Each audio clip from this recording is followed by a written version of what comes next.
නිවන් මඟ විමසුම සමන්ත චක්කවාලේසු අත්‍රා ගච්ඡන්තු දේවතා සද්දම්මං මුනි රාජස් සුනන්තු සග්ග මොක්ඛදං ධම්ම ශ්‍රවණ කාලෝ අයං භදංතා ධම්ම ශ්‍රවණ කාලෝ අයං භදංතා ධම්ම ශ්‍රවණ කාලෝ අයං භදංතා නමෝ තස්ස භගවතු වරහතු සම්මා සම්බුද්දස්ස නමෝ තස්ස භගවතු වරහතු සම්මා සම්බුද්දස්ස නමෝ තස්ස භගවතු වරහතු සම්මා සම්බුද්දස්ස සියා ආවුසෝ යතෝ කෝ ආවුසෝ අරිය ශාවකෝ දුක්ඛං ච පජානාති දුක්ඛ සමුදයං ච පජානාති දුක්ඛ නිරෝධං ච පජානාති දුක්ඛ නිරෝධගාමිනී පටිපදං ච පජානාති එත්තාවතාපිකෝ ආවුසෝ අරිය ශාවකෝ සම්මා දිට්ඨි හෝති උජුක දාස දිට්ඨි ධම්මේ අවෙච්ඡප්පසාදේන සමන්නාගතෝ ආගතෝ ඉමං සද්දම්මං තී. සද්ධා බුද්ධ සම්පන්න පින්වත්නි, අදත් නිවන් මඟ විමසුම ධර්ම දේශනාව තුළින් අපි සූදානම් වෙන්නේ තවත් එක් ක්‍රමවේදයක් ගැන සාකච්ඡා කරන්නට. නිවන් දකින්න සෝවාන් ඵලස්ත පුද්ගලයෙක් බවට පත්වෙන්න, ධර්මයට ප්‍රවිෂ්ඨ වෙච්ච කෙනෙක් බවට පත්වෙන්න කළ යුතු නොකළ යුතු දේ ගැන විමසලා බලලා තවත් එක් ක්‍රමවේදයක් භාවිතා කළ යුතු ක්‍රමවේදයක් ගැන සාකච්ඡා කරන්න. ක්‍රමවේද 16ක් ගැන සඳහන් කරලා තියෙන සම්මා දිට්ඨි සූත්‍රයට අනුව මේ දිනවල අපි සාකච්ඡා කරමින් ඉන්නේ. ඉතින් අද එහි වාර 16ක් තියෙනවා. ඒ වාර 16න් සත්‍ය වාරය පිළිබඳවයි සාකච්ඡා කරන්නේ. ඉතින් මෙහි අපි බොහෝ සාකච්ඡා කරපු කරුණුයි කතා කරන්න තියෙන. නමුත් මතක් කිරීමක් තමයි, කෙටි මතක් කිරීමක් තමයි සිද්ධ කරන්න බලාපොරොත්තු වෙන්නේ මේ කාලය තුල. ඒ වෙලාවේදී අතීතයේ ඉගෙනගත්ත දේවල්, බොහෝ ඉගෙනගත්ත දේවල්, අපි දැඩිව සාකච්ඡා කරපු දේවල් තියෙන්නේ චතුරාර්ය සත්‍ය පිළිබඳව. ඉතින් ඒ ගොඩක් දේවල් සාකච්ඡා කරා. නමුත් මේ වෙලාවේ මම බලාපොරොත්තු වෙන්නේ මේ අපිට පුළුවන්කමක් තියෙනවද මේ වෙනකොට මගේ ක්‍රියාන්විතය කොයි විදිහටද සකස් වෙලා තියෙන්නේ කියලා විමසලා බලලා මේ ජීවිතය මේ කියන වැඩපිළිවෙලට පැමිණෙන්න මගේ සූදානමක් හරි තියෙනවද? අපි කොච්චර කතා කරාද? දුක්ඛ සත්‍ය ගැන කතා කරා, සමුදය ගැන කතා කරා, නිරෝධ සත්‍ය ගැන කතා කරා, මාර්ග සත්‍ය ගැන කතා කරා. එහි මාර්ග සත්‍ය කියලා කියන්නේ දත්ත ගබඩාවක්, ඩේටා බේස් එකක් කියලා කතා කරා. වෙන මොකක්වත් නෙවෙයි, දුක් නැති කරන ඒක භාවිතා කරන්න ඕනේ කියලා කතා කරා. දුක පිරිසිඳ දැනගන්න ඕනේ. දුක් හඳුනාගද්දී දුකට හේතුව තණ්හාව කියන එක තමන්ගේ හිතෙන් වේගයෙන් නැగిලා යන විදිහට සකස් වෙන්න, සකස් කරගන්න ඕනේ කියලා කතා කරා. එතකොට තත, අවිතත, අඤ්ඤතත ආදි වශයෙන් මේ චතුරාර්ය සත්‍ය කියලා කියන්නේ මොකක්ද? එතකොට ඒ චතුරාර්ය සත්‍ය පිළිබඳව ඇති වෙන්න ඕන සම්මාදිට්ඨිය කියන්නේ මොකක්ද කියලා මම හිතන්නේ කතා කරලා ඉතුරු කරන්න ආය දෙයක් නැති තරමටම මට දැනෙන, අපිට දැනෙන සියලු දේ සාකච්ඡා කරා. තව බොහෝ දේවල් දැනගන්න තියෙනවා අපිට. ඒ දැනගන්න දේවල් නැවත අපි සාකච්ඡා කළ යුතු තියෙනවා. ඒ වගේම තමයි යම් කිසි අවබෝධයක් ඇති වෙන පිරිස් ඉන්නවා නම් ඒ අයටත් දැනගත්ත බොහෝ දේවල් චතුරාර්ය සත්‍ය ධර්මය ගැන ඇති. ධර්ම කරුණු විතරක් නෙවෙයි කියන එක මම හැමදාම කියන. ධර්ම කරුණු නම් බොහෝ වශයෙන් තියෙනවා සාකච්ඡා කළ හැකි, සාකච්ඡා කළ යුතු ධර්ම කරුණු අප්‍රමාණ වශයෙන් තියෙනවා. නමුත් හැබැයි ඒ ධර්ම කරුණු වල අන්තර්ගතය තමන්ගේ ජීවිතයට එකතු කරගන්න පිරිස් තමයි අඩු වෙන්නේ. චතුරාර්ය සත්‍ය තුලින් ජීවිතය දකින්න හැම වෙලාවකම, ඒ කියන්නේ චතුරාර්ය සත්‍ය පිළිබඳව යහපත් දෘෂ්ටියක් ඇති කරගන්න. චතුරාර්ය සත්‍ය තුලින් ජීවිතය දකින්නවා කියලා කියන්නේ ජීවිතේ හැම සිද්ධියක්ම චතුරාර්ය සත්‍යයට අදාළව සිද්ධ වෙන බව අත්දකින්න ඕනේ. නමුත් ඒක හඳුනාගන්නේ නැහැ අපි. ඒක වැරදියට හඳුනා ගැනීමක් තමයි හැම තැනකදීම සිද්ධ වෙන්නේ. වැරදි දත්ත පාවිච්චි කරමින් කටයුතු කරන ස්වභාවයක් තමයි හැම නිමේෂයකම තියෙන්නේ. අන්න ඒ ගතියෙන් අයින් වෙන්න තමයි අපි හැම වෙලාවකම වගේ උත්සාහ ගත යුතු තියෙන්නේ. ඉතිං මේ දේවල් ගැන අපි ඉතාමත්ම දැඩි සැලකිල්ලකට යොමුෙන්ඩ ඕනෑ. ඒ සැලකිල්ලට යොමු වෙලා යොමු කරන්න ඕන යොමු කරගෙන මේ ජීවිතය සාර්ථක කරගණ්ඩ සසර ජීවිතය සූපත් කරගණ්ඩ කළ යුතු නොකළ යුතු දේවල් තේරුම් අරගෙන ඉතාමත්ම දැඩි උත්සාහයක් ගණ්ඩ ඕනෑ තමන්ගේ පැත්තෙන් නිවැරදි ජීවිතයක් සකස් කර ගන්නට. ඉතිං ඒ කියන්නේ හරි දැක්මකට හරි දෘෂ්ටියකට පැමිණෙන්ඩ ඕනෑ. හොඳයි. දැන් අපි බලමු කොයි විදිහටද අපි මේ වැඩපිළිවෙල ආරම්භ කරගන්නේ කියලා තමන්ගේ ජීවිතය නිවැරදි කරගණ්ඩ කටයුතු කරන්නේ කොහොමද කියලා බලමු. ඒකට චතුරාර්ය සත්‍ය ධර්මය පිළිබඳ මේ තියෙන අර්ථයක්වීම බලන්ඩ යම් කිසි කෙනෙක් මේ චතුරාර්ය සත්‍ය පිළිබඳව සම්මාදිට්ඨියට පත්වීම ඒ දෘෂ්ටිය ඍජු කර ගැනීම උජුගතාස්ස දිට්ඨි ධම්මේ අවෙච්ඡප්පසාදේන සමන්නාගතෝ ධර්මය පිළිබඳව ඇති විය යුතු අචල ප්‍රසාදය අවෙච්ඡප්පසාදේන කියලා කියන්නේ ධර්මයේ අචල ප්‍රසාදයට පත්වෙනවාය. ඒ විතරක් නෙවෙයි ආගතෝ ඉමං සද්දම්මං ධර්මයට පැමිණුණා කියලා කියනවා. ඒ කියන්නේ සෝවාන් වුණා කියන එකයි. ඉතින් ධර්ම අවබෝධයත් එක්කයි ඒ සෝවාන් වීමට පැමිණෙන්නේ. මේ චතුරාර්ය සත්‍ය ධර්මය ඉදං දුක්ඛංච පජානාති දුක්ඛ සමුදයංච පජානාති දුක්ඛ නිරෝධංච පජානාති දුක්ඛ නිරෝධගාමිනී පටිපදංච පජානාති කියන්නේ දැනගන්නවා කියන එකයි. දැන් බලන්න මේ ලෝකයේ දුකක් ඇති වෙනකොට අපි හැමදාමත් මතක් කරනවා කායික දුක් මානසික දුක් කියලා මූලිකව කොටස් දෙකකට බෙදන්න පුළුවන්. දුක්ඛ දෝමනස්ස කියලා කියන්නේ ඒකයි. දෝමනස් කියලා කියන්නේ හිතේ ඇති වෙන දුක් ඇති වෙන ස්වභාවය. එතකොට කායික දුක් මානසික දුක් කියන දෙකටම හේතු වෙන්නේ තණ්හාවයි. කෙනෙකුට හිතේ තණ්හාව අයින් වුණාට කායික දුක් අයින් වෙන්නේ නැහැ කියලා. තණ්හාව අයින් වුණොත් ඊළඟ භවයේ ඇති වෙන කායික දුක් ටික අයින් වෙනවා. ඒ කියන්නේ පෙර භවයේ තණ්හාව අයින් වුණ නැති හින්දායි මෙවැනි දුක් සහිත චක්කු රෝග, සෝත රෝග ආදී අනන්ත අප්‍රමාණ දුක් තියෙන මෙවැනි ශරීරයක නිර්මාණයක් වෙලා තියෙන්නේ අතීත තණ්හාව අයින් කරගන්න බැරි වෙච්ච හින්දා.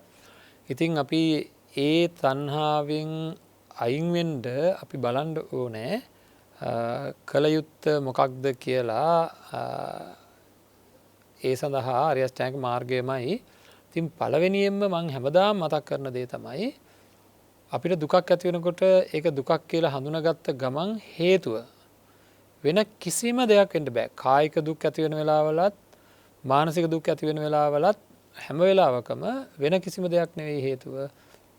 දැනෙනවා නම් අඩුම ගානේ දැනෙනවා නම් කායට දුක් ඇති වෙන වෙලාවල හඳුනා ගැනීමක් විදිහට මේ තණ්හාවයි මේ දුක් ඇති ශරීරය සකස් කරේ මේ තණ්හාවයි. එතකොට මේ වෙලාවෙත් තණ්හාව හඳුනගන්න ඒක නම් නවත්ත ගන්න එපා. තණ්හාවේ ලක්ෂණ හඳුනගන්න යායන් තණ්හා පෝනෝ භවිකා නන්දි රාග සාගිතා තත්ත තත්තාබි නන්දිනි කියන විදිහටයි තණ්හාවේ අර්ථ දැක්වීම තියෙන්නේ.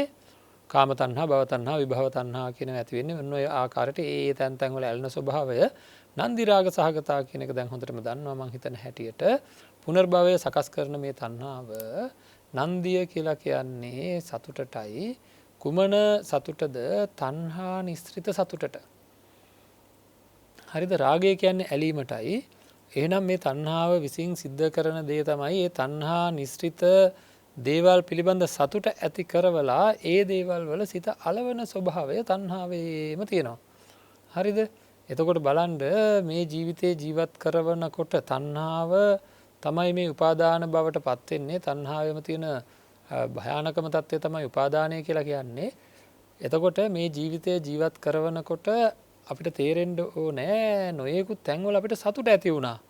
ඇහැට රූප පේනකොට, කනට ශබ්ද ඇහෙනකොට, නාසයට ගන්ධ, දිවට රස එක එක්කෙනාට අපි කියන එකට රුචිකත්වය කියලා කියන්නේ. දැන් ගීත කියන ඒවා ගත්තාම පොඩි කාලේ ඉඳන් මොකක්වත් සම්බන්ධයක් නැතුවම සමහර අයට රාගධාරී සංගීතයට අදාළ ටිකක් සම්භාවය කියලා අර්ථ දක්වලා තියෙන ගීත වලින් පුදුමාකාර රසයක් උපදිනවා. ඒවා යාලා කියන්නේ එතකොට ඒක උසස් කියලා.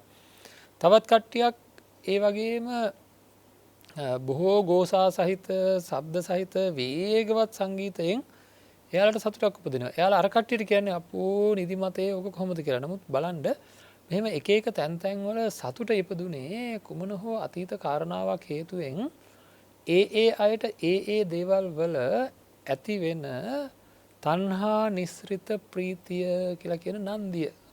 එතකොට ඒක ඔය සංගීතයට ශබ්දයට විතරක් නෙවෙයි රූපයට ගන්ධයට රසයට ස්පර්ශයට මේ හැම එකටම හේතු වුණා. එතකොට බලන්න මේ හැම එකටම හේතු වෙච්ච මේ තණ්හා නිස්ෘත ප්‍රීතිය හේතුවෙන් හරිද? තණ්හා නිස්ෘත ප්‍රීතිය හේතුවෙන් හැම එකටම කාරණා ඉපදිච්ච තණ්හා නිස්ෘත ප්‍රීතිය හේතුවෙන් මොකද උනේ? ඒ තැන ඇලෙනවා අපේ හිත හරියට. එතකොට මොකක් හරි දෙයක ඇලුනහම ගලවන්න අමාරුයිනේ. ඇලෙනවා කියන්නේ ඒක නිකන් හැප්පීම සහ ඇලීම කියන්නේ දෙකක්. මොකක් හරි එක වැදුනහම අපි ඒ වැදිලා අයින් වෙනවා. හැබැයි අපි වදින තැන මොකක් හරි එකට ඇලුනොත් එතනින් ගැලවෙන්න අමාරුයි, ගලවන්න අමාරුයි. අන්න ඒ වගේ මේ ලෝකයේ තියෙන වස්තුන් වල ඇලෙන ස්වභාවයක් තියෙනවා. රූප, ශබ්ද, ගන්ධ, රස, ස්පර්ශ ධම්ම වල මේ ඇලෙන්නේ මේ හිත. එතකොට ඒ ඇලීම අපි හරියට තේරුම් ගන්න ඕනේ. අර භාණ්ඩයක ඇලුනා වගේ මේ හිත යම්කිසි ජීවි වජීවි වස්තු වල ඇලුනහම ඒ හිතේ ස්වභාවය තමයි ඒක ඉල්ල දුවනවා නැවත වතාවක්. හරි ඒකෙන් ගැලවෙන්න බෑ කියලා කියන්නේ භෞතිකව ඇලිලා ඉන්නවා කියන එක නෙවෙයි. මානසිකව ඒ රූපයේහි ඇලෙන ගතියම තියෙනවා. මානසික ඒ රූපයේහි ඇලෙන ගතියම තියෙනවා. එතකොට උදේ ඉඳන් හැන්දෑ වෙනකන් අර ඇලිච්ච එක ගැනම මෙනෙහි කරමින් ඒ ඇලිච්ච දේ නැවත දකින්න, නැවත අහන්න, නැවත විඳින්න ගන්න උත්සාහය මේ තණ්හාවේ තියෙනවා. ඒක හිතේ ඇති වෙන ස්වභාවය. ඒක තමයි වර්ධනය වෙලා අපි කතා කරපු උපාදාන බවට යන්නේ. ඊයේ දවසේ අපි සාකච්ඡා කරපු උපාදාන බවට යන්නේ ඔන්න ඔය කියන තණ්හාවමයි. හරිද? එතකොට මේ තණ්හාව උපාදාන බවට පත් වෙනවා. එතකොට ඒ උපාදාන බවට පත් වෙන්නේ තණ්හාවමයි. මේ තණ්හාවමයි දුක් ඇති කරවන්නේ. එතකොට ඒ තණ්හාව නැති කිරීමමයි ක්‍රමේ. එතකොට අපිට මානසික දුකක් ඇති වෙනකොට දැනෙන්න ඕනේ මේ තණ්හා උපාදාන නිසාවෙන් කියලා. මානසික පීඩනයක් ඇති වෙනකොට, මානසික තෙරපීමක් ඇති වෙනකොට, දුකක් ඇති වෙනකොට දැනෙන්න ඕනේ මේකට හේතුව තණ්හාවමයි කියලා. හරි? එතකොට තමයි අපිට පුළුවන්කමක් තියෙන්නේ මේ තණ්හාවෙන් අත මිදෙන වැඩපිළිවෙල වලට යන්න. හරිද? මේ තණ්හාව අත මිදෙන වැඩපිළිවෙලකට යන්න පුළුවන්කම තියෙන්නේ අන්න එතකොටයි. ඉතින් ඒවා අපි ගෞරවනීයව සලකලා බලලා අපේ පැත්තෙන් අපි පූජනීයව සලකලා බලන්න ඕනේ. මේ ධර්මය ගැන හැම වෙලෙම අපිට දැනෙන්න ඕන ගෞරවයක්, පූජනීයත්වයක් හරියට පුදලා ගන්න දෙයක් වගේ මට මේ තියෙන ගැටලුව විසඳ ගන්න මේ තණ්හාව උපදින්නේ සංසාරගතව තියෙන ප්‍රශ්නේ හින්දා. තණ්හාවට ආසන්න කාරණාව තමයි වේදනාව කියන එක. එතකොට සැප වේදනාව හේතුවෙන් තමයි වේදනාපච්චය තණ්හා, තණ්හාපච්චය උපාදානං. එතකොට සැප වේදනා, දුක් වේදනා, අදුක්ඛ සුඛ වේදනා කියන කාරණාත්‍රයම මේ තණ්හා වර්ධනය වෙන්න හේතුවක් වෙනවා. එතෙන්දී හුඟක් අයට තේරුම් ගන්න බැරි වෙනවා දුක් වේදනාව කොහොමද තණ්හාව හදන්නේ කියලා. හරිද? මේ හිතන්න පොඩ්ඩක් කෙනෙක්ගේ ප්‍රිය වචනයක් මට දිගටම හම්බෙලා සැප වේදනා හම්බෙලා. දැන් ඒක තියෙනකන් ඒ තරම්ම ගැටලුවක් මට නැහැ. හරිද? නමුත් මේ ප්‍රිය වචනය මට මේ ලැබිච්ච ප්‍රිය වචනය මට නොලැබෙනවා. නොලැබිලා අප්‍රිය වචන ලැබෙන්න පටන් ගන්නවා. අන්න එතකොට ගොඩාක් දුක් ඇති වෙනවා. ඒ දුක් වේදනා ඇති වෙනකොට දැන් ආය උත්සාහයක් ගන්නවා නැවත ප්‍රිය වචන ඇති කරගන්න. බැරි වුණොත් ඒ ප්‍රිය වචන නැති වෙන වෙලාවට මෙච්චර දුක් ඇති වෙන්නේ අන්න අර ප්‍රිය වචන කෙරෙහි තියෙන තණ්හාව හින්දාමයි. දුක් වේදනා ඇති වෙනකොට අර සැප වේදනාව පිළිබඳ ප්‍රිය වචන අනේ මට මේ වගේ ප්‍රිය වචන කලින් ලැබුණා කියලා කෙනෙක් මැරුණාම වුණත් එහෙමයි. නැති වෙනකොට ඒක අමුතුවෙන් කියන්න දෙයක් නැහැ. යමක් නැති වෙනකොට ඇති වෙන දුක් වැඩි අපිට. අන්න ඒ දුක් වේදනාව හින්දාම කලින් තිබුණා වූ සැප වේදනාව කෙරෙහි අධිකතර තණ්හාවක් ඇති වෙනවා. දුක් වේදනා ඇති වෙනකොට සැප වේදනාව කෙරෙහි අධිකතර තණ්හාවක් ඇති වෙනවා. ඒකයි හැම වේදනාවක්ම තණ්හාවට හේතු වෙන්නේ. එතකොට මේ තණ්හාව තමයි නැවත නැවත සැප වේදනා ඇති කර ගැනීම සඳහා ලොකු උත්සාහයක් ගන්න. ඒ සඳහා කරන්න ඕන දේවල් නොකරන්න ඕන දේවල් හොයමින් විමසමින් හැම වෙලේම මේ කටයුත්ත කරනවා. ඒකයි ආයන් තණ්හා පොනෝ භවිකා නන්දිරාග සහගතා තත්‍රාභි නන්දිනී. ඒ තැන ඇලෙන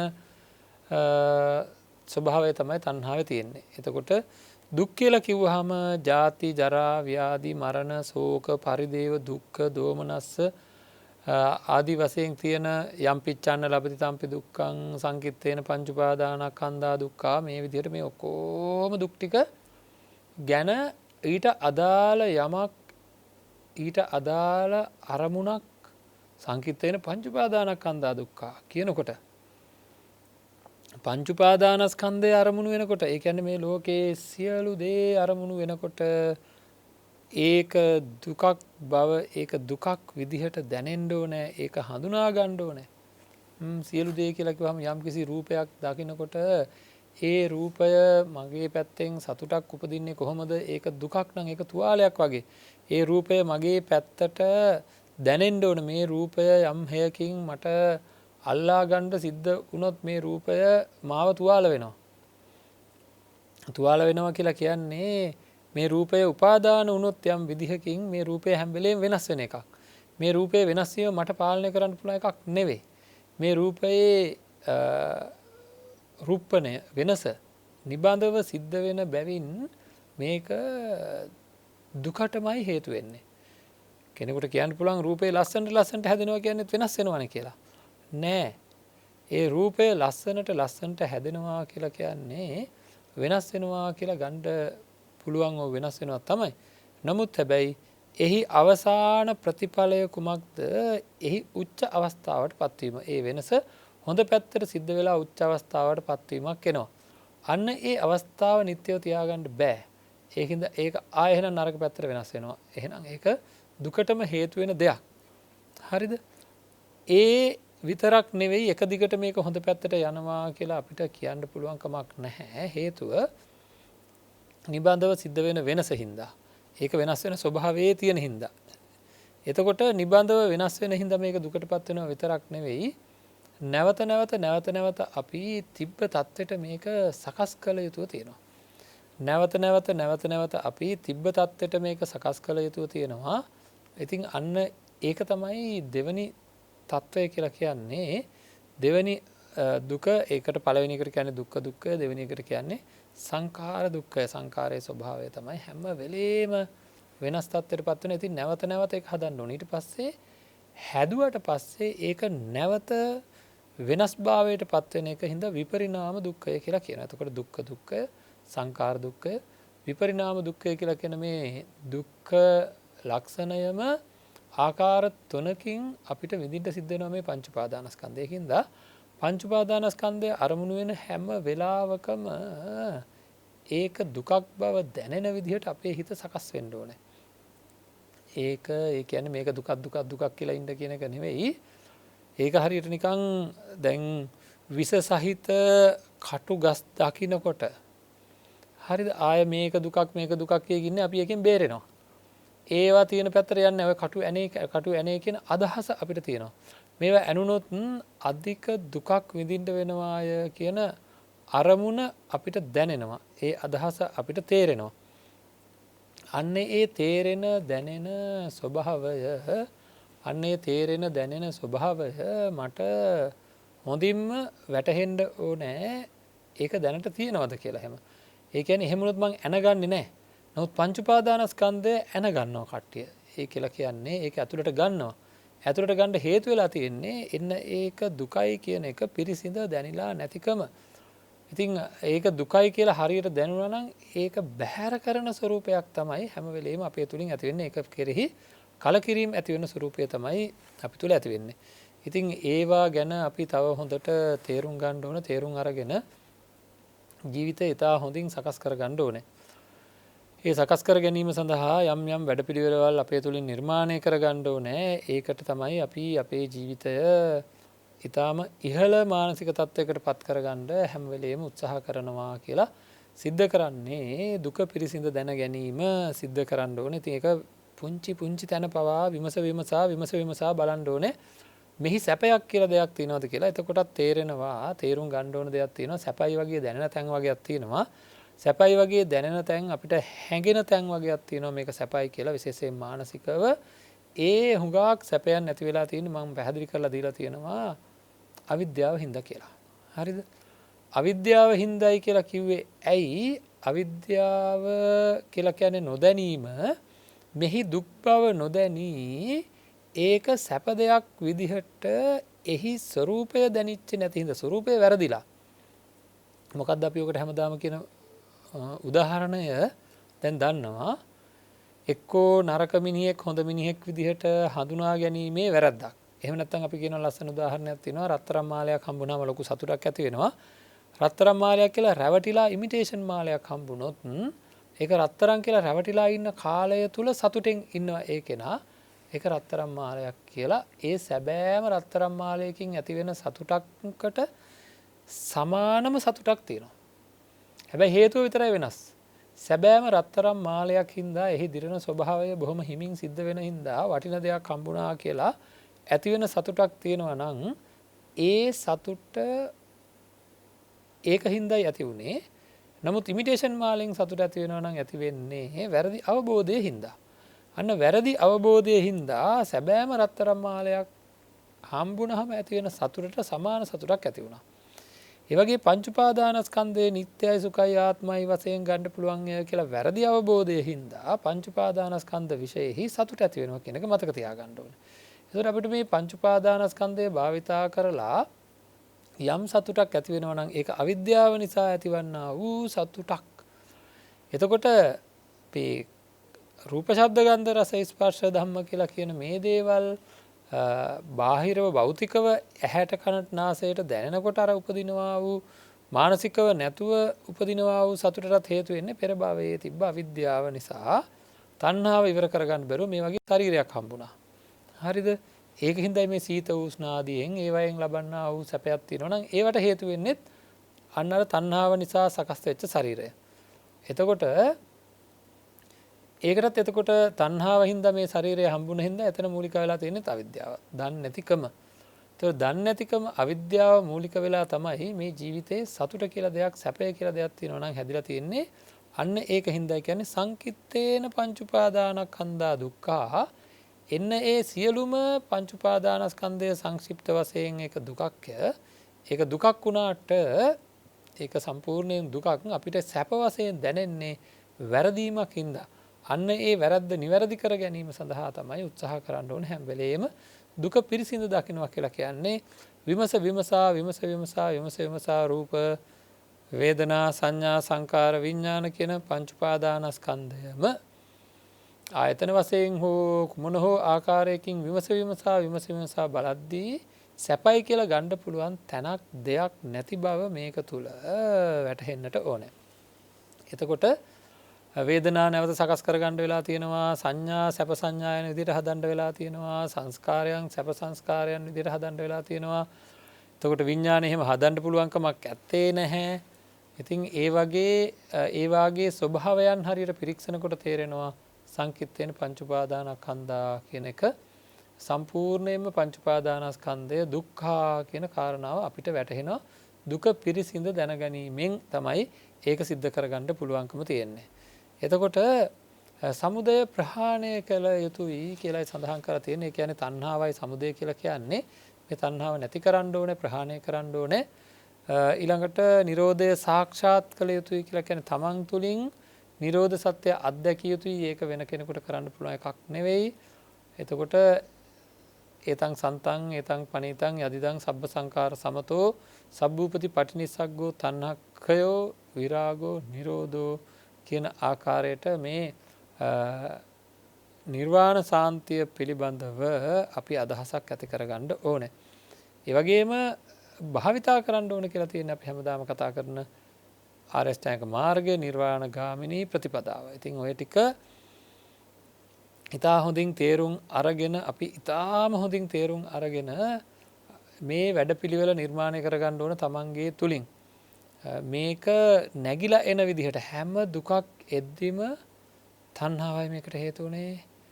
නැති කිරීමක් තියෙනවා. නැති කරන මාර්ගය ආර්ය අෂ්ටාංගික මාර්ගය. මම හැමදාම කියන්නේ ඔන්න ඔය චතුරාර්ය සත්‍ය පිළිබඳව අපිට නිබඳව මේ අදහස එන විදිහට මේ ලෝකය තේරුම් අරගෙන ලෝකය පිරික්සලා හැම වෙලේම ඔන්න ඔය අදහස් එන විදිහට ඊට පටහැනි අදහස් එන්න නැති වෙන්න ඕන. හරි දෘෂ්ටියට ආවා කියලා කියන්නේ ඊට පටහැනි අදහසක් එන්න බෑ. මට දුකක් ඇති වුණා නම් ඒක ඇති වුණේ පැහැදිලිව තණ්හාවෙන් තමයි කියන තැනට හැම වෙලේම හැදෙන්න ඕන අපේ හිත. අපේ මනස ඒ සංඥාව මට හරියටම දෙන්න ඕන. මට දුකක් ඇති වුණා නම් ඇති වුණේ තණ්හාව නිසාමයි කියන සංඥාව අපිට හරියට හම්බෙන්නම ඕනේ. ඉතින් අන්න ඒ සංඥාව සකස් කර ගැනීම තමයි අපි මේ සිද්ධ කරන්නේ නිබඳව නිරතුරුව සිද්ධ කරන්නේ. අන්න ඒ සංඥාව හදා ගැනීම සඳහා අවශ්‍ය කරන වැඩපිළිවෙලක් තමයි ඔය හැම වෙලේම අතුලාන්තයෙන් සකස් කරන්න ඕනේ. ඉතින් මේ හැම දෙයක් ගැනම හරියටම නිවැරදිව කොහොමද ඒ தත්ත්වයට පත් වෙන්නේ කියලා දැනගන්න ඕනේ. ඒකින්ද අපි කරන්නේ මොකක්ද? හැම දුකකටම හේතුව තණ්හාව බව හොඳට මෙනෙහි කරන්න ඕන. හැම දුකකටම හේතුව පංච උපාදානස්කන්ධයේ දුකයි කියන එක දැනෙනකන් ඒක පිරික්ස සැපතෙන් හොයන්න ඕනේ. ඒ සැපතෙන් හොයනකොට තේරෙනවා සැපතෙන් හොයාගන්න බෑ කියලා. එතකොට පිරික්ස බලමින් කොහොම හරි කරමින් මේකේ සැපතෙන් නැතය කියන අදහස Tamanට ප්‍රත්‍යක්ෂ වෙනතුරු ඒ පිළිබඳ මෙනෙහි කිරීම සිද්ධ කරන්න ඕනේ. එතකොට ඒ පිළිබඳ මෙනෙහි කිරීම සිද්ධ කරපුවාම ඔන්න ඒක යම්කිසි ආකාරයක නිෂ්ඵල දෙයක් බව මේ පංච උපාදානස්කන්ධය සඵල දෙයක් නොවන බව තේරුම් ගන්න පුළුවන් වෙනවා. ඒක දුක්ඛිතයි කියලා ඒකේ ගණ්ඩ දෙයක් නෑ. ඒක අසාරයි කියලා අපිට හොඳට දැනෙනවා එහෙම වුණාම. ඉතින් එහෙම දැනීමත් එක්ක මේක ගැන තියෙන තණ්හාව වෙනුවට මේක ගැන තියෙන මේ අර සතුටු වීම වෙනුවට කලකිරීමක් ඇති වෙනවා. ඉතින් මේක කරගන්න තියෙන ආර්ය අෂ්ටාංගික මාර්ගයමයි මේක කරගන්න තියෙන එකම මාර්ගය. ඒකේ තියෙන ප්‍රධානම දෙයක් තමයි ඒ ආර්ය අෂ්ටාංගික මාර්ගයේ තියෙන ප්‍රධානම කාරණාවක් තමයි ඕකෙදී ඒ කියන්නේ ඍජුවම පේන්න තියෙන සම්මා සති කියන එක. මොකද කාය වේදනා චිත්ත ධම්ම කියලා කියන පංච උපාදානස්කන්ධයේ සැබෑ ස්වභාවය අපිට අවතීර්ණ වෙන්නේ ඒ සැබෑ ස්වභාවය අපිට එළි වෙන්නේ කායානුපස්සී විහෙරති ආදි වශයෙන් තියෙන මේ සම්මා සතිය තුල තියෙන සතිපට්ඨාන සූත්‍ර දේශනාව ආදී තියෙන මේ කාය වේදනා චිත්ත ධම්ම කියන ධම්ම හතර ගැන තියෙන සැබෑ තත්ත්වය අවබෝධ කරගන්න දේශනා කරලා තියෙන ක්‍රමවේද පාවිච්චි කිරීම කායානුපස්සනා වේදනානුපස්සනා චිත්තානුපස්සනා ධම්මානුපස්සනා කියලා. ඉතින් හැම වෙලේම අපේ හිතෙන් මේ වේගවත් මේක නැగిලා යන විදිහට හිත සකස් කර ගැනීමේ වැඩපිළිවෙල කියලා මම කිව්වා. බොහෝ වශයෙන් මේ බව අපි සාකච්ඡා කරලා තියෙන හැම වෙලේම වගේ මේකට අවශ්‍ය කරන ප්‍රසාදයක් උපදවා ගන්න අපි මේ දේ නැවත මතක් කරනවා. අපේ ජීවිතේ ජීවත් කරවද්දී හැම දෙයක්ම අපි සිද්ධ කරන්නේ කාරණා හතරක් මුල් කරගෙන. ඕනම වෙලාවක අපිට මේ මොහොතේ ලැබිලා තියෙන ඵලය තේරෙනවා. මේ මොහොතේ ලැබිලා තියෙන ප්‍රතිඵලය තේරෙනවා. ඒක හඳුනාගද්දී බොහෝ විට ඒක තේරුණාට ඒක හඳුනාගන්නේ වැරදි විදිහට. සැප දේවල් දුක් විදිහට හඳුනා ගන්නවා, දුක් දේවල් සැප විදිහට හඳුනා ගන්නවා. ඒ විදිහට වැරදි ආකාරයට හඳුනා ගැනීම වගේක් තියෙනවා. නමුත් තේරෙනවා. හරි. එතකොට එහෙනම් හඳුනා ගැනීම නිවැරදි වෙන්න ඕනේ. හඳුනා ගැනීමේ ප්‍රශ්න තියෙනවා නම් වැරදි විදිහට හඳුනා ගැනීම තියෙනවා නම් ඒක නිවැරදි වෙන්න නම් ඒ සඳහා අපි හොඳින් ධර්ම ශ්‍රවණය කරලා හොඳින් කල්යාණ මිත්‍ර ආශ්‍රය කරලා සැප වශයෙන් දැනෙන දේවල් ඒවා සැබෑ සැප නෙවෙයි කියන එක තේරුම් ගැනීම සඳහා යම් කිසි කටයුත්තකට ඕන වෙනවා. ඒක සුතා දතා වචසා පරිචිතා ආදී වශයෙන් තියෙනවා. ධර්මයේ ශ්‍රවණය කරන්න ඕනේ.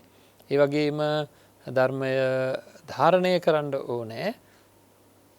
ඊළඟට ඒක වචසා පරිචිතා කියන තැනට හදන්න ඕනේ. තමන්ගේ පැත්තෙන් නැగిලා යන විදිහට හරියට කෙනෙකුට කියලා දෙන්න ඕන කරන தත්ත්වය වගේ මානසික තත්ත්වයක් තමන්ගේ තුලින් නැగిලා එන්න ඕනේ. එතකොට මේ විදිහට අපිට තේරුම් ගන්න පුළුවන් වේවි මේකේ තියෙන தත්ත්වය, මේකේ තියෙන සැබෑ தත්ත්වය ඔන්න අපිට තේරෙන්න පටන් ගන්නවා. එතකොට මේ කියන මානසික තත්ත්වය හරිද? මේ කියන මානසික තත්ත්වය අපේ තුලින් උපදවා ගන්න ඕනේ හැම වෙලාවකම වගේ මේ කරුණු කාරණා මෙනෙහි කිරීමෙන් අපිට පුළුවන් වෙන්න ඕනේ මේ හතර ආකාරය අපේ තුලින් නිර්මාණය වෙන හැටි බලන්න. ප්‍රතිඵලය දැනෙනවා අපිට හැම වෙලේම. ඵලය දැනෙනවා, ඵලය තේරුම් ගන්නවා අපි මොකක් හරි විදිහට. එතකොට ජීවිතේ ජීවත් කරවද්දී හතර ආකාරයක් කියලා කිව්වේ හැම වෙලේම හේතුව තේරුම් ගන්නවා, හේතුව වරද්ද ගන්නවා තමයි. නමුත් ඒ හේතුව හොයන මානසිකාරයක් අපිට තියෙනවා. බලන්න අතක් පයක් රිදෙනවා නම් ඇයි ඒ රිදෙන්නේ කියලා අපි හැම වෙලේම හේතුව හොයන මානසිකාරයක් මට තියෙනවා. හැබැයි හේතුව වරද්ද ගන්නවා. දුක තේරුම් ගන්න, දුකක් හෝ යම්කිසි ප්‍රතිඵලය තේරුම් ගන්න. ප්‍රතිඵලය හුඟක් විට අපි හිතමු දුකක් කියලා. උදාහරණයක් කිව්වොත් එහෙම අතක් කකුලක් රිදෙනවා නම් රිදෙනවා කියලා දැනෙනවා. එහෙනම් ප්‍රතිඵලය මට දැනෙනවා. ඒකත් එක්ක එක ක්ෂණයකම වේගයෙන් දැනෙනවා. මේකට හේතුව මෙන්න මේ නමාගෙන ඉන්න එක කියලා. එතකොට ඒත් එක්කම දැනෙනවා මේකත් එක්ක මේ රිදි ඉන්න ඕනේ මේක නැති කරන්න පුළුවන් කියලා. ඒත් එක්කම වේගෙන් දැනෙනවා දිගාරින්න එතකොට හරියනවා කියලා. එතකොට බලන්න හේතුව තේරෙනවා, ඵලය තේරෙනවා, නැති කිරීම තේරෙනවා, නැති කරන මාර්ගය තේරෙනවා. ප්‍රශ්නේ තියෙන එක නෙවෙයි. තේරෙන එක ඇත්තයි, තේරෙන දේ හරියට හඳුනාගන්නේ නැහැ. යම් කිසි කෙනෙක්ව දකින්න ඕනේ, දකින්න නැහැ. ඒකින්ද දුකක් ඇති වුණා කියලා කියනවා අපි. මට අහවලාව දකින්න ඕනේ, නමුත් මට දැක ගන්න නැහැ. ඒකින්ද දුකෙන් ඉන්නේ කියනවා. එතකොට හේතුව ඒක විදිහටයි කියන්නේ. දුක දැනෙනවා හේතුව විදිහට මං හඳුනාගන්නේ අහවලා දකින්න නැති හින්දා දුකයි කියලා. ඒත් එක්කම ඒක නැති කරන්න පුළුවන් කියලා මගේ මනස මට කියනවා. ඔය කොහොම තියාගෙන ඉන්න ඕනේ නැහැ. ඔය හැමදාම ඔය දුක් විඳින්න ඕනේ නැහැ. මේ දුක නැති කරගන්න පුළුවන් කියලා. නැති කරන ක්‍රමයේ හැටියට මගේ මනස කියන්නේ ගිහිල්ලා බලන්න. කොහෙන් හරි හොයාගෙන බලන්න. එතකොට ඕක හරියනවා කියලා. ඉතින් මෙන්න මේ හතර තමයි හැම තැනකදීම සිද්ධ වෙන්නේ. ඒක මම ගොඩ වතාවක් අපේ පින්වන්ත අයට කියලා තියෙනවා. මේ හතර තමයි සිද්ධ වෙන්නේ හැම වෙලාවකම. ආහාරයක් දකින්නවා. ආහාරයක් දැක්කම ඒ ආහාරය දැකලා ඒක තමන්ට භුක්ති විඳින්න අවස්ථාව නැත්තම් දුකක් ඇති වෙනවා. දැන් ආහාරය පොඩ්ඩක් ඈත තියෙන ආහාරයක් දැකලා දුකක් ඇති වෙනකොට දුක හඳුනා ගන්නවා. ඒත් එක්කම ඒ දුකට හේතුව විදිහට හඳුනාගන්නේ අන්න අරක මට මගේ දිව උඩට දාගන්න විදිහක් නැති එක කියලා. ඊට පස්සේ මගේ මනසම වේගෙන් කියනවා නෑ නෑ ඔය දුක් විඳින්න ඕනේ නෑ. ඔක නැති කරන්න පුළුවන් ඉක්මනට අරක අරගෙන තමන් රස විඳින්න කියලා. ඉතින් මේ හතර සිද්ධ වෙන්නේ ඉතා වේගවත්. වෛද්‍යවරයෙක් ලෙඩක් කියනකොට ලෙඩේ හඳුනා ගන්නවා, හේතුව හඳුනා ගන්නවා ලෙඩේට. ඒක නැති කරන්න පුළුවන් කියලා හඳුනා ගන්නවා, නැති කරන මාර්ගය හඳුනා ගන්නවා. එතකොට මේ විදිහට අපි බොහෝ දේවල් ඉගෙන ගන්නවා. හරිද? බොහෝ දේවල් ඉගෙන ගන්නකොට ඒ කියන්නේ අපේ ජීවිතයට ඒක වැරදි දත්ත ඇතුව. නමුත් මානසිකාරය මේ හතර ආකාරයකින් ක්‍රියාත්මක වෙනවා. අපේ පින්වත්නි මේ බව අපිට දැනෙන්න ඕනේ. අපිට ලැබිලා තියෙන තිරිසන් සත්තුන්ට ලැබිලා නැති අනෙකුත් තලවල සත්වයින්ට ලැබිලා නැති විශේෂ උපකරණයක් හම්බෙලා තියෙනවා. හතර ආකාරයකින් වැඩ කරගන්න පුළුවන්. හේතුව හඳුනා ගන්න පුළුවන්. ඒ කියන්නේ ඒකේ පදනම එක වගේ දත්ත වැරදි. හරි දත්ත නිවැරදි කරගන්න එක තමයි අපි මේ කරන්නේ. පදනම එක වගේ කියලා කිව්වේ හැම හිතක්ම ජීවත් වෙද්දී හේතුව හඳුනා ගන්න ස්වභාවය, ඵලය හඳුනා ගන්න ස්වභාවය, හේතුව හඳුනා ගන්න ස්වභාවය, නැති කිරීම හඳුනා ගන්න ස්වභාවය සහ නැති කිරීමේ ක්‍රමය හඳුනා ගන්න ස්වභාවය තියෙනවා. ඒවා හොයනවා. ඒකින්දයි කෙනෙක් මට බැන්නොත් දුකක් ඇති වෙනකොට ඵලය හඳුනා ගන්නවා, හේතුව හඳුනා ගන්නවා, අහවලා බැන්න එක කියලා අන්න එතන වර්ධිනවා. හේතුව ඒක නෙවෙයි. එයාගෙන් ප්‍රිය වචන බලාපොරොත්තු වෙන මගේ ළඟ තියෙන තණ්හාවයි හේතුව. ඊළඟට ඒක නැති කරන්න පුළුවන් කියන එක හඳුනා ගන්නවා. ඒක හරි. ඊළඟට නැති කිරීමේ ක්‍රමයේ විදිහට හඳුනාගන්නේ ආපහු බණින එක කාට හරි කෙනෙකුට. එතකොට නැති කිරීම විදිහට හඳුනාගන්නෙත් අනිත් පැත්තට බැන්නහම ඇති වෙන නැති කිරීම. අනිත් පැත්තට බැන්නහම ඇති වෙන නැති කිරීම මිසක්කා ආය මෙවැනි දුකක් ඇති නොවන විදිහට, තරහක් ඇති නොවන විදිහට මගේ හිත සකස් කර ගැනීමෙන් නැති කරගන්නා නැති කිරීම නෙවෙයි හඳුනාගන්නේ. ඉතින් මෙන්න මේ කාරණා හඳුනා ගැනීමේදී ප්‍රශ්න තියෙනවා. නමුත් මට අද කියන්න ඕන කරලා තියෙන්නේ බුදුහාමුදුරුවෝ දේශනා කරලා තියෙන දේශනාවේ තියෙන්නේ මේ ආකාර 4කින් හැමදේම ඉවත් කිරීමේ ක්‍රමවේදයක්. තණ්හාව හඳුනාගෙන ඒක අයින් කරන්න ආකාර 4කින්. ඒක තමයි ඒ ආකාර 4 දත්ත හරියටම තියෙනවා. ඒ ආකාර 4 දත්තයන් නිවැරදිව අපේ මනසින් නැగిලා එන විදිහට ඇහැකට රූපයක් දැකලා, කන්ට ශබ්දයක්, නාසයට ගන්ධයක්, දිවට රසයක්, ශරීරයට පහසක් කියන ඒවා, මනසට ධර්මයක් කියන ඒවා ලැබෙනකොට අන්න අර ආකාර 4කින් ඒවා තේරුම් අරගෙන ඒ තේරුම් ගත්ත දේවල්, ඒකේ තියෙන ලක්ෂණ 4, මේකට හේතුව, මේකේ නැති කිරීමේ මාර්ගය කියලා කියන මේ 4 හරිම ආකාරයට ඒ දත්ත එනවා නම් අන්න ඒ තැනැත්තාට කියනවා චතුරාර්ය සත්‍ය පිළිබඳ සම්මාදිට්ඨියට පැමිණි කෙනෙක් කියලා. එතකොට මේ ආකාර 4ක් විදිහට වැඩ කරන මනසක් මට ලැබිලා. බුදුරජාණන් වහන්සේ දේශනා කරපු ධර්මයේ තියෙන්නේ චතුරාර්ය සත්‍ය ධර්මය කියලා එකක්. එතනත් තියෙන්නේ මේ ආකාර 4 නිවැරදි ආකාරයට දත්ත එන විදිහට සකස් කර ගැනීම. එතකොට මට පදනම තියෙනවා. පදනම කියලා කියන්නේ මේ 4 ආකාරයකින් ක්‍රියාත්මක වෙන මානසිකාරයක් සහිත හිතක් උපදින උපකරණය තියෙනවා. නමුත් ඒක මම පාවිච්චි කරලා තියෙන වෙනත් විදිහක වැඩකට දත්ත මාරු වෙලා හින්දා. එහෙනම් ලහියේ මේ කරන්නේ කායානුපස්සීව, වේදනානුපස්සීව, චිත්තානුපස්සීව, ධම්මානුපස්සීව, මරණ සතියෙන්, අසුබ භාවනාව ආදී නොඒකුත් ක්‍රමවේද භාවිතා කරන්නේ කෙටියෙන් කියනවා නම් ආර්ය අෂ්ටාංග මාර්ගයට අදාළ සියල්ල තුල තියෙනවා ඔය වැරදි අවබෝධ නිසා තමන්ගේ තුල ඇතිවෙන මානසික තත්වයන් ඉවත් කිරීමේ ක්‍රමවේදය. නැත්තම් ඒ තුලින් අපි හොයන දේ තියෙන වැරද්ද, මේ වැරදි ක්‍රමවේදය තමන්ගේ තුලින් පාවිච්චි කරන දත්ත වෙනස් වෙලා තියෙන හින්දා ඒ දත්ත අයින් කරගන්න මේ ලෝකය පිරික්සලා නියම දක්තවලින් මේක පුරවන්න නම් එක් වාරයක් හරි මේක අත්විඳින්න ඕනේ. රූපය දුකයි කියන එක අත්විඳින්න ඕන, වේදනාව දුකයි කියන එක අත්විඳිනකොට අන්න අපේ දත්ත සම්පූර්ණ වෙනවා ටික.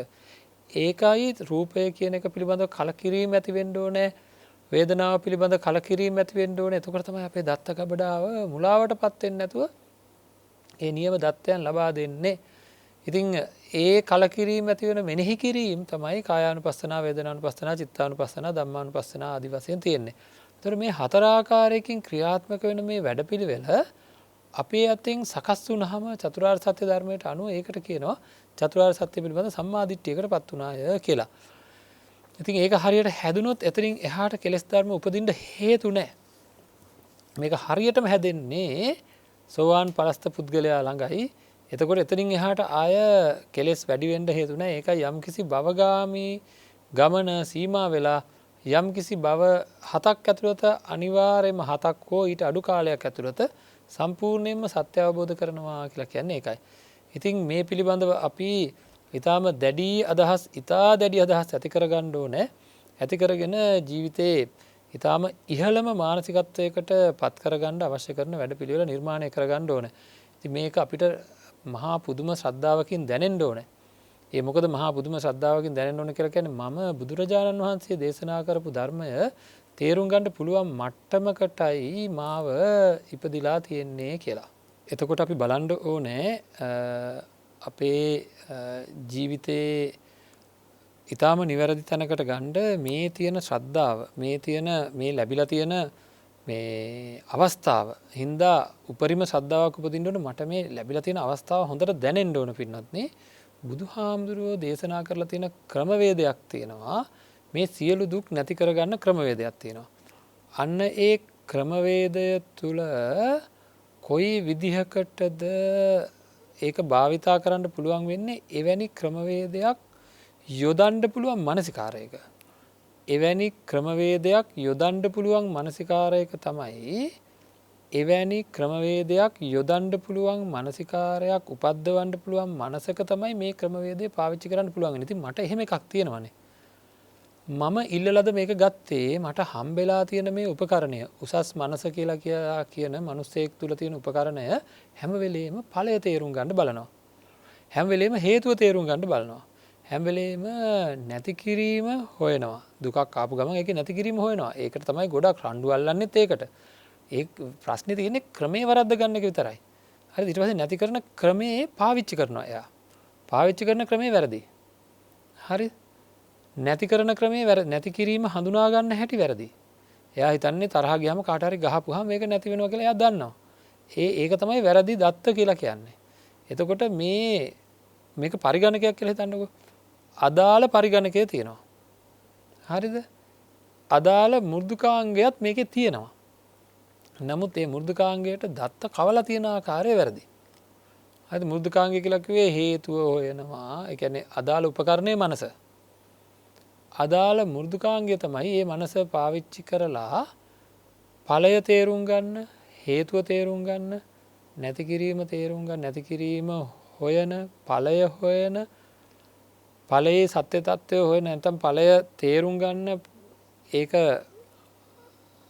හඳුනා ගන්න හේතුව හඳුනා ගන්න නැති කිරීම හඳුනා ගන්න නැති කිරීමේ ක්‍රමවේදය හඳුනා ගන්න ක්‍රමයක් සහිත මෘදුකාංගයක් තියෙනවා. ඒක හඳුනගන්නේ වැරදි ක්‍රමයට. ඒක වේගෙන් වැඩේ වෙනවා. දැන් ගින්දරක් දැක්කහම අපි ලැබුගින්නක් දැක්කනම් අර පැත්තෙන් ලැබුගින්න පත්තු වෙනවා. ඒක භයානකයි කියලා හඳුනා ගන්නවා. ඒක අන්න අර වහින්ද පත්තු වෙන්නේ කියලා හඳුනා ගන්නවා. ඒ ගින්න නිවන්න පුළුවන් කියලා හඳුනා ගන්නවා. නිවන ක්‍රමය හඳුනා ගන්නවා. එතකොට මේ ක්‍රමවේද හතරම ක්‍රියාත්මක භාවයට යනවා. මේ ක්‍රමවේද හතරම ක්‍රියාත්මක භාවයට යනකොට වැරදීම් තමයි තියෙන්නේ. හරිද? අපිට මානසිකව ඇති වෙන මේ ලෝකයේ ඇති වෙන දුක් පිළිබඳව වැරදි විදිහට තමයි මේ දත් ඔක්කොම සමහර වෙලාවට දුක් දේ ඒ කියන්නේ ඵලය දුකයි කියලා හඳුනාගත යුතු සත්‍ය වශයෙන්ම දුක් සහිත ප්‍රතිඵලය සැප විදිහට හඳුනා ගන්නවා. මම ඒක කිව්ව අවිද්‍යාව හේතු කොටගෙන මේක වෙනවා. එහෙනම් ඵලය හඳුනා ගනිද්දි වරද්ද ගන්නවා. හේතුව හඳුනා ගනිද්දිත් වරද්ද ගන්නවා. හරිද? නැති කිරීමේ ක්‍රමවේදය නැත්නම් නැති කිරීම මෙන්න මෙතනයි නැති කිරීම කියන්නේ කියලා හඳුනා ගන්නකොට ඒක වරදිනවා. නැති කිරී ඒ සඳහා භාවිතා කරන්න ඕන ක්‍රමයේ වරද්ද ගන්නවා. අපිට තියෙන්නේ මේ දත්ත ටික නිවැරදි කරන එක. හරිද? මේ දත්ත නිවැරදි කරන්න තමයි සුතා දතා වචසා පරිචිතා මනසානුපෙක්කිතා කියලා කියන්නේ. ඒ ක්‍රමවේද පාවිච්චි කරනකොට තමයි දිට්ඨිය ඒ දෘෂ්ටිය ඍජුභාවයටපත් වෙන්නේ. එතකොට අපි මේක හොඳින් දැනගන්න ඕන. ඉතා හොඳින් දැනගන්න ඕන මේක තමයි ක්‍රමය කියලා. එතකොට මේ ක්‍රමවේදය භාවිතා කරගන්න මේ නිවැරදි දත්ත ටික හොයාගන්න අපි ධර්ම ශ්‍රවණය කරලා හරියටම කොයි වගේද මේකම පාවිච්චි කරනවා යම්කිසි වෘත්තියක් පිළිබඳව නිපුණත්වයකටපත් වෙන්න යම්කිසි කෙනෙක් මේ ක්‍රමවේදයෙන් පාවිච්චි කරනවා. කිසි ගැටලුවක් නැතුව මේ ක්‍රමවේදය පාවිච්චි කරනවා. මේ බලන්න කොච්චරනම් අපේ පැත්තෙන් අපිට මේ ලාභය ලැබිලා තියෙනවද කියලා. මොකද මේ ක්‍රමවේදයන් භාවිතා කිරීමේදී මේ ක්‍රමවේදයන් භාවිතා කරන ස්වභාවයේදී බුදුරජාණන් වහන්සේ මේ දත්ත ටික ඉතා නිවැරදිව පුංචි තැනක්වත් අඩුවක් නැති වෙන්න මේ දත්ත කවන ආකාරය සඳහන් කරලා තියෙනවා. ඒකයි මම කියන්න සූදානම් වෙන්නේ මේ වැඩේම වෙනත් වෘත්තියකදී කරනවා කියලා අපි වෘත්තීය පුහුණුවක් ඇති කරගන්නකොට කරනවා කියලා මොකද ඒකට වෘත්තීය නිපුණත්වයක් තියෙන අය ඕන වෙනවා. ඉතින් ඒ කෙරෙන්නෙත් එහෙමයි. දැන් වෛද්‍ය ශිෂ්‍යයෙක් ගත්තොත් එයාට මුලදී වෛද්‍ය විද්‍යාලයට ඇතුල් වෙන කාලය වෙනකොට ලෙඩේ හඳුනා ගන්න බෑ. ලෙඩ වලට හේතුව බෑ. නැති කිරීම පුළුවන් ද බැයිද කියලා හඳුනා ගන්න පුළුවන් කමක් නැහැ. නැති කරන ක්‍රමයේ ගැන දන්නේ නැහැ. බෙහෙත් හේත් ගැන මොනවද කියලා දන්නේ නැහැ. නමුත් කාලයක් ගියාට පස්සේ අවුරුදු 5ක් විතර ඇතුළත මේවා පුහුණු කරලා දේශනා අහලා ඒවා ලියාගෙන පාඩම් කරලා ඒවා විභාගයට ලියන්න පුළුවන් විදිහට පාඩම් කරලා විද්‍යාගාරවලට ගිහලා පරීක්ෂණ නිරීක්ෂණ නිගමන කරලා අන්තිමට එයා තීරණයකට එනවා. එයාගේ මනස සකස් වෙනවා. අන්තිමට අවුරුදු 5ක් විතර යද්දී ලෙඩේ කියනකොටම බෙහෙත ලියන්න පුළුවන් ගානට. අන්න එහෙම පින්නත් නේ. ඒක වේගෙන් වෙනවනේ. එතකොට අපිත් ධර්මයේ ශ්‍රවණය කරලා ඒවා ධාරණය කරලා ඒවා පිළිවෙලකට මුලැමැද අග වශයෙන් මනසින් නැగిලා එන විදිහට සකස් කරලා ඊට පස්සේ ඒ සකස් කරගත්ත ධර්මය පරීක්ෂණ නිරීක්ෂණ නිගමන කරනවා. මනසානුපෙක්කිතා කියන්නේ ඒක තමන්ගේ මනසින් දකිනවා. රූපයේ සැබෑ ස්වභාවය, වේදනාවේ සැබෑ ස්වභාවය, සංඥාවේ, සංකාරයේ, විඥානයේ සැබෑ ස්වභාවයන් දැකලා අත්දැකලා මොකද කරන්නේ? ඊට පස්සේ ඒකත් එක්ක තමන්ගේ දෘෂ්ටිය ඍජුභාවයට පත් කරගන්නවා. ඒ දෘෂ්ටිය ඍජුභාවයට පත් වෙන කල මේ දත්ත නිවැරදි ආකාරයට එන විදිහට තමන්ගේ මනස සකස් වෙනවා. ඉතින් ඕක දැන් බොහෝ වතාවක් මම කියලා තියෙනවා මේ කාරණා ටිකයි මේ චතුරාර්ය සත්‍ය ධර්මය තුළ තියෙන කියලා. ඒ දත්ත කියන ඒවා ඇත්තම ඇත්ත දත්ත. අන්න ඒකින්දයි ඒ දත්තවලට කියන්නේ මේ තත අවිතත අඤ්ඤතත වෙනස් ආකාරයකට පත් වෙන්නේ නැහැ. සම්පූර්ණ ඇත්ත ඒක. ඒකයි කියන්නේ ඒකට ආර්ය සත්‍ය කියලා. ඒක ඒ හතර ආකාරයක ආර්ය සත්‍යයට ඒකයි චතුරාර්ය සත්‍ය කියලා කියන්නේ. චතුරාර්ය සත්‍ය අවබෝධය කියලා කියන්නේ මේ පරිසරයේ තියෙන දේවල් දැකලා සැබෑ ප්‍රතිඵලය හරියට තේරෙන මානසිකාරයක්, සැබෑ හේතුව හරියට තේරෙන මානසිකාරයක්, සැබෑ නැති කිරීම හරියට තේරෙන මානසිකාරයක්, සැබෑ නැති කරන මාර්ගය හරියට තේරෙන, හරියට වැටහෙන, හරියට අවබෝධ වෙච්ච මානසිකාරයකට කියන චතුරාර්ය සත්‍ය අවබෝධය කියලා. ඉතින් ඒකින්ද කරන්න ඕන වැඩේ තේරුම් ගන්න ඕන කාය වේදනා චිත්ත ධම්ම කියන මේ හතරට අදාළව අපේ තුල තියෙන සත්‍ය తත්වය නොදන්නා අපි ඒ සත්‍ය తත්වය අවබෝධ කර ගැනීම සඳහා සීලය, සමාධිය ආදී වශයෙන් මනස තමන්ගේ මනස හරියට පුහුණු කරගන්න ඕන මේ සත්‍ය తත්වය අවබෝධ කරගන්නට. ඉතින් ඒ සත්‍ය తත්වය අවබෝධ කරගන්න අවශ්‍ය කරන මානසිකාරය සකස් කරගන්න ඒ දත්ත මේක තුලට ඇතුල් කරගන්න ඇත්ත දකලයි ඒ දත්ත ඇතුල් කරගන්න වෙන්නේ. ඒ සඳහා යම් ක්‍රියාන්විතයක් සිද්ධ කරන්න නම් සිත එකඟ වෙන්න ඕන යම් ප්‍රමාණයකට. ඒ සඳහා තමයි සීලය සහ සමාධිය. ඒ සඳහා තමයි සීල විසුද්ධි, චිත්ත විසුද්ධි කියලා කියන්නේ. ඉතින් ඒ වගේ අපූර්වත්වයකින් යුතුව ක්‍රමවේදයක් කිසිම අඩුවක් නැතුව බුදුරජාණන් වහන්සේ අපිට මේ ක්‍රමවේදය ලබා දීලා තියෙනවා. ඉතින් ඒ අනුව කටයුතු කරමින් හැකි ඉක්මනින් ධර්මානුකූල ජීවිතයකට, ධර්මයට අනුකූල චින්තනයකට එන්න ඕනේ.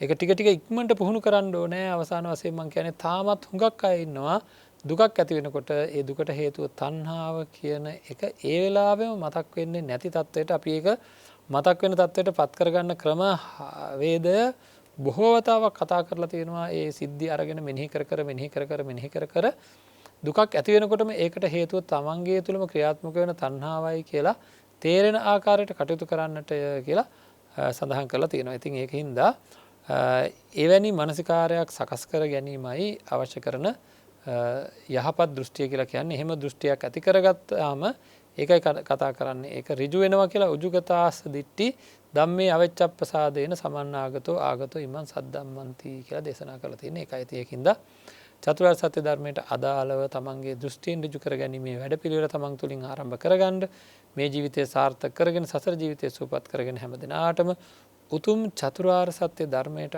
අනුව සිතුවිලි ඇති කරගෙන ඒ උතුම් ධර්මය අවබෝධ කරගෙන සියලු දුක් ගෙවන් කොට උතුම් නිවනින් සැනසේවා, සියලු දුක් නිවේවා කියලා හැම දිනම වෙනුවෙන් ප්‍රාර්ථනා කරනවා. හැම දිනාටම තෙරුවන් සරණයි. ආකාසට්ටා ච බුම්මට්ටා දේවා නාග මහිද්దికා පුඤ්ඤන්තං අනුමෝදිත්වා චිරං රක්ඛන්තු ශාසනං චිරං රක්ඛන්තු දේශනං චිරං රක්ඛන්තු මං පරන්ති.